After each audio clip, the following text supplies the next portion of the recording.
इस मूवी में एक साइको लड़के को एक अनजान लड़की का गुम हुआ मोबाइल मिल जाता है।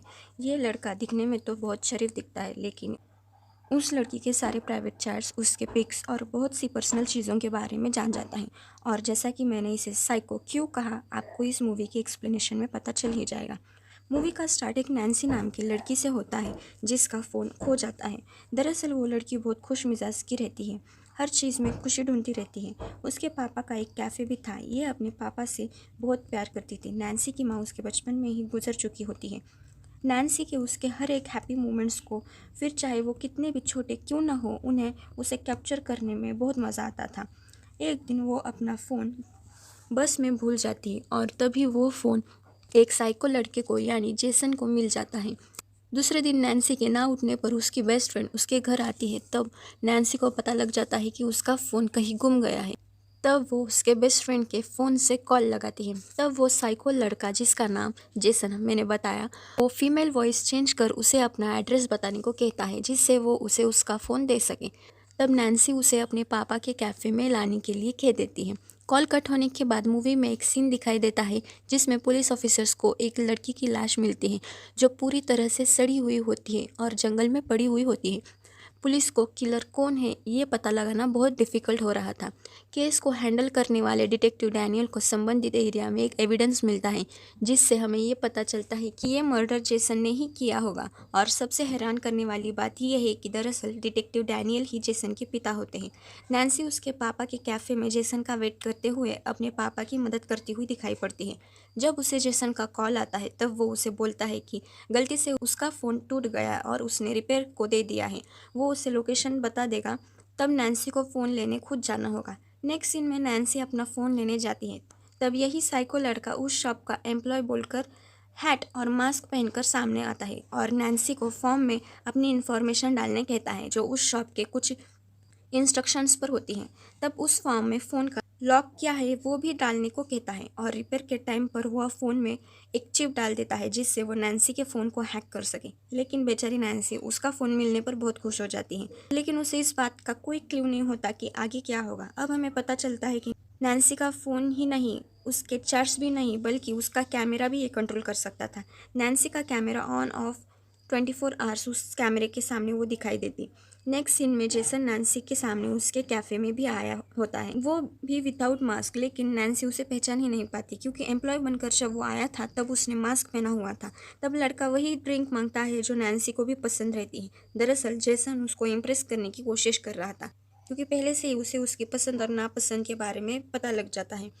फिर ऐसे ही उनकी बातचीत बढ़ जाती है और वो उसे उसके बारे में भी बताता है कि वो एक सॉफ्टवेयर कंपनी में काम करता है। नैन्सी भी उससे इम्प्रेस होती हुई दिखाई देती है। नेक्स्ट सीन में नैन्सी ऑफिस के लिए लेट होने की वजह से भागती हुई देखते हैं।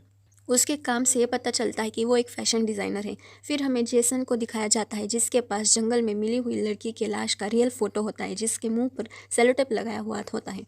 जैसा कि मैंने बताया था ये साइकिक किलर था, तो इसकी अगली शिकार नैन्सी थी। अब हमें नैन्सी को दिखाया जाता है जिसकी कंपनी को बहुत बड़ा कॉन्ट्रैक्ट मिला हुआ होता है। डिटेक्टिव डैनियल के घर का सीन दिखाया जाता है जिसमें उसके पत्नी ने जेसन को मैसेज किया होता है, जिस पर डैनियल उसे उसके बारे में पूछता है, लेकिन वो कॉन्टैक्ट में नहीं होने का दावा करती है। डैनियल उसे जंगल में मिली लाश के बारे में बताता है जिस पर जेसन ही खूनी है कहता है, लेकिन उसके पत्नी को विश्वास नहीं होता। जेसन नैन्सी के घर तक पहुंच जाता है। उसके कमरे के बारे में सारी इन्फॉर्मेशन लेकर वहाँ पर और एक पड़ा हुआ फ़ोन होता है जिसमें वो उसमें भी एक ट्रैकिंग चिप लगा देता है। नेक्स्ट सीन में डैनियल भी जेसन के घर पहुंच जाता है और वहाँ पर मिले हुए सबूतों से उसे कंफर्म हो जाता है कि उसी ने ही ये मर्डर किया है। जेसन को भी पता चल जाता है कि डैनियल यानी उसके पिता वहाँ सबूत के लिए आए थे, तो वो सभी सबूत मिटा देता है। जेसन फिर से कैफ़े में जाता है जहाँ पर नैन्सी के पिता को समझ आता है कि ये कुछ अलग बिहेव कर रहा है। फिर हम देखते हैं कि नैन्सी के पिता नैन्सी को जेसन के बारे में अपना शक जाया करते हैं, जिस पर वो नैन्सी को जेसन से खतरा होने का बताते हैं, जिस पर वो उससे जितना हो सके उतना दूर रहने की बात करते हैं। लेकिन हमें पता लगता है कि ये बात जेसन भी नैन्सी के फ़ोन से सुन रहा होता है। नेक्स्ट सीन में जब नैन्सी अपने बेस्ट फ्रेंड के घर जाती है तब जेसन नैन्सी के पिता को मार देता है। यहाँ डैनियल मरी हुई माँ की लड़की से पूछताछ करता हुआ देखते हैं, जहाँ पर वो उसे अपनी बेटी का मोबाइल जब से गुम कर मिला हुआ बोलती है, तब से सारे हादसे चालू होने की बात बोलती है। जेसन इन्वेस्टिगेशन करने वालों में से एक डिटेक्टिव पर हमला कर देता है, जिसमें वो डिटेक्टिव बच जाता है। नेक्स्ट सीन में नैन्सी का मोबाइल हैक करके जेसन ने सभी उसके कलीग्स और फ्रेंड्स को बुरा भला मैसेज किया होता है और नैन्सी की कंपनी के बारे में भी झूठी पोस्ट डालकर कंपनी को बदनाम करता है और सारी इन्फॉर्मेशन लीक कर देता है। नैन्सी को ये सब पता लगने के बाद वो तुरंत ही कंपनी में पहुंच जाती है। उसे सभी कलीग्स बहुत गुस्से से देख रहे होते हैं, लेकिन वो उन्हें उसके ऐसा नहीं करने की बात रखती है और उसने ये सब नहीं किया बोलती है, लेकिन कोई भी उस पर ट्रस्ट नहीं करता। नैन्सी को काम से भी निकाल दिया जाता है और नैन्सी अपने बॉस को फ़ोन हैक होने की बात बता देती है, जहाँ उसकी बॉस वो बात प्रूफ करने की मांग रखती है और उसे निकाल देती है। उसके बाद पुलिस स्टेशन का सीन दिखाया जाता है, जहाँ नैन्सी कंप्लेंट करने आई होती है, लेकिन पुलिस वाले भी ज़्यादा सीरियस नहीं लेते और प्रूफ मांगते हैं कि फ़ोन हैक हुआ है। नैन्सी बहुत परेशान हो जाती है, जहाँ पर हम ये देखते हैं कि दरअसल नैन्सी के पिता जिंदा होते हैं और घर पर बंधे हुए होते हैं, जहाँ उनके घर जेसन भी रह रहा था। इससे उसके पिता को जेसन ने कैसे उसके बेटी को हैक किया है और उसकी लाइव लोकेशन और वो अब क्या कर रही है ये सब देखता है, ये समझ में आता है। नेक्स्ट सीन में नैन्सी और उसकी दोस्त को देखते हैं, जो जेसन को हेल्प करने बुलाते हैं, क्योंकि वो एक सॉफ्टवेयर कंपनी में काम करता था, ऐसा उसने नैन्सी को पहले ही मीटिंग में बताया था। तब जेसन उन्हें बताता है कि सच में नैन्सी का फ़ोन हैक हुआ है। जेसन नैन्सी से अकेले में बात करता है, जहाँ पर वो नैन्सी को बोलता है कि उसका पासवर्ड जिनके पास है शायद उन्होंने हैक किया होगा। इससे ये साफ पता चल जाता है कि जेसन नैन्सी को उसके बेस्ट फ्रेंड के बारे में बोल रहा है, जिससे उनमें दरार आ जाए, और नैन्सी वैसे ही करती है। वो अपनी बेस्ट फ्रेंड पर शक करके दूरी बना लेती है। वहीं पर डैनियल जेसन को रिपेयर सेंटर के बारे में पूछताछ करने की बात करता है, जहाँ से जेसन अपने शिकार ढूंढता था। डैनियल को कंपनी के बारे में पता चल जाता है और वहाँ पर वो देखता है जो लड़की मरी हुई थी उसकी सारी इन्फॉर्मेशन वहाँ पड़ी थी। डैनियल के असिस्टेंट को समझ आता है और वो उनसे लड़ने लगता है, अगर आपको पता है कि आपका बेटा ही खूनी है तो आप जल्दी से कुछ क्यों नहीं करते। तभी डिटेक्टिव डैनियल को नैन्सी के बारे में भी पता लग जाता है कि वो उसकी अगली शिकार है। ज़रा सी भी देरी ना करते हुए वो नैन्सी को पुलिस स्टेशन बुला लेते हैं, जहाँ पर नैन्सी को जेसन ने हैक किया है ये साफ पता चल जाता है और उसने उसे कितना बेवकूफ़ किया है ये भी मालूम हो जाता है। लेकिन वो खूनी है ये नैन्सी को पता नहीं चल पाता और बताया भी नहीं जाता। नेक्स्ट सीन में नैन्सी पुलिस की हेल्प करने को लग जाती है, जहाँ वो जेसन को टेक्स्ट कर उसे मिलने के लिए कहती है। नेक्स्ट सीन में हम देखते हैं कि पुलिस उसे पकड़ ना सके, इसकी वजह से वो अपने बाल काट चश्मा हटाकर उससे मिलने जाता है, लेकिन अपना स्टाइल चेंज करने की वजह से डिटेक्टिव उसे पहचान ही नहीं पाते। लेकिन जेसन को सब समझ आता है और वो उसे कॉल कर आज बिजी है कहकर किसी और दिन मिलने को बोलता है। नैन्सी अपना फ़ोन बदल देती है और घर में पड़े ओल्ड फ़ोन में अपना सिम डालती है, लेकिन जेसन ने उस फ़ोन में भी चिप डाल रखी हुई थी। डिटेक्टिव डैनियल नैन्सी को कुछ दिनों तक दूसरी जगह जाने को कहता है। तब नैन्सी अपने पिता के घर जाने का डिसाइड करती है। जब वो वहाँ पहुँचती है तो उसको उसके पिता नहीं मिलते। तब जेसन ने उसके पिता को किडनैप किया हुआ है ये पता चल जाता है। नैन्सी जेसन को कॉल करने लगती है, तब उसका फ़ोन ऑटोमेटिक चलने लगता है, जिससे नैन्सी भी समझ जाती है कि इसका ये भी फ़ोन हैक हो चुका है। तभी जेसन उसके सामने आ जाता है, जिससे नैन्सी डरते हुए अपने पिता के बारे में पूछने लगती है। तब जेसन उसके पिता की खैरियत के लिए नैन्सी को डिटेक्टिव को टेक्स्ट करने बोलता है, जिसमें वो सेफ है और कोई प्रॉब्लम की बात नहीं है ये बोलने को कहता है।